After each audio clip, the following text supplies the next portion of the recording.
ঐতিহাসিক নির্দেশ আদালতের, তৃণমূল নেতাকে ফাঁসির সাজা, এবার মৃত্যুদণ্ড তৃণমূল নেতার।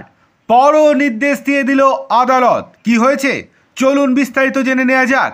তবে তার আগে আপনাদের কাছে ছোট্ট অনুরোধ, ভিডিওটি ভালো লেগে থাকলে লাইক, কমেন্ট, শেয়ার ও সাবস্ক্রাইব করতে একদম ভুলবেন না। চলে আসি মূল খবরে।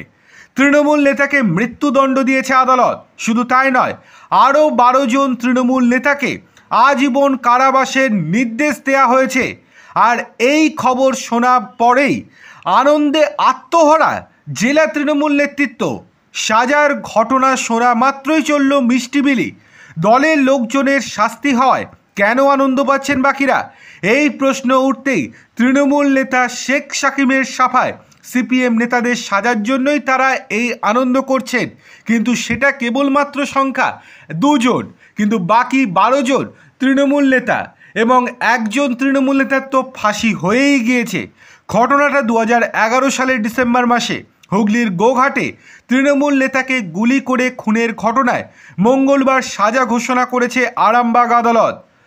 অভিযুক্তদের তালিকায় তৎকালীন সিপিএম, ফরওয়ার্ড ব্লক, তৃণমূল সকল দলের নেতাদের নাম থাকলেও বলদেব পাল নামে এক তৃণমূল নেতাকে মৃত্যুদণ্ড দিয়েছে আদালত। সেই সঙ্গে বাকি যে 18 জনের আজীবন কারাবাসের সাজা শোনানো হয়েছে, তার মধ্যে 12 জনই তৃণমূল কর্মী, বাকি 6 জন বাম কর্মী। 19 জনকে দোষী সাব্যস্ত করার পাশাপাশি আরামবাগ আদালত সোমবারই এই ঘটনায় জড়িত থাকার অভিযোগ থেকে সিপিএমের 5 নেতাকর্মী ও 2 তৃণমূল নেতাকর্মীকে অব্যাহতি দিয়েছে। এইদিকে খুনের ঘটনায় অধিকাংশ তৃণমূল নেতার শাস্তি হওয়ার পরেও তা নিয়ে এলাকায় মিষ্টিমুখ করতে দেখা গেল তৃণমূল নেতা শেখ শাকিম এবং তার অনুগামীদের। এই শাকিম আরামবাগ সাংগঠনিক জেলা তৃণমূল সভাপতি রামেন্দু সিংহ রায় ঘনিষ্ঠ। রীতিমতো দলের পতাকা নিয়ে স্লোগান তুলে নিজেদের মধ্যে ও পথচারীদের মধ্যে মিষ্টি বিতরণ করেছেন তিনি।